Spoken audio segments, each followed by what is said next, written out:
வணக்கம். KVK king kitchen channel. எல்லோரும் நல்லா இருக்கீங்களா? சாப்பிட்டீங்களா?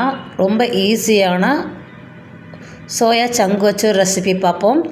வெங்காயத்தை நைஸாக கட் பண்ணி எடுத்துக்கோங்க. தக்காளியை நைஸாக கட் பண்ணி எடுத்துக்கோங்க. சோயா சங்கையை நல்லா வாஷ் பண்ணி நீங்கள் எடுத்து வச்சுக்கலாம். ஒரு கடாயில் எண்ணெய் விட்டு வெங்காயம் நல்லா வணக்கிக்கிங்க. அதோட நல்லா காஞ்ச தேங்காய் இருந்துச்சுன்னா அதையும் மிக்ஸ் பண்ணி 4-5 பீஸ், அதுவும் தனியாவும், இஞ்சி, பூண்டு, வரமிளகா, ஒரு பட்டை, கொத்தமல்லி தழை எல்லாத்தையும் போட்டு நல்லா வணக்கிடுங்க. கொஞ்சம் கலர் மாறுறோம். அது வெங்காயம் வணங்கினதும் தக்காளியும் சேர்த்து நீங்கள் மிக்ஸ் பண்ணிக்கிங்க. நல்லா ஆற விடுங்க.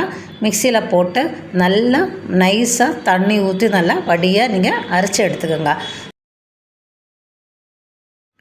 வேக வச்ச சோயாவை 4-5 தடவை தண்ணி ஊற்றி நல்லா புழிஞ்சு எடுத்துக்கோங்க. தண்ணி எதுனா ஸ்மெல் அடிக்கும், டேஸ்ட்டு நல்லா இருக்காது. எண்ணெயில் ஜீரகம் போட்டு மஞ்சத்தூள், மிளகாத்தூள், தனியா, காஷ்மீர் சில்லி, தேவையான அளவுக்கு உப்பு போட்டு நல்லா வணக்கிடுங்க.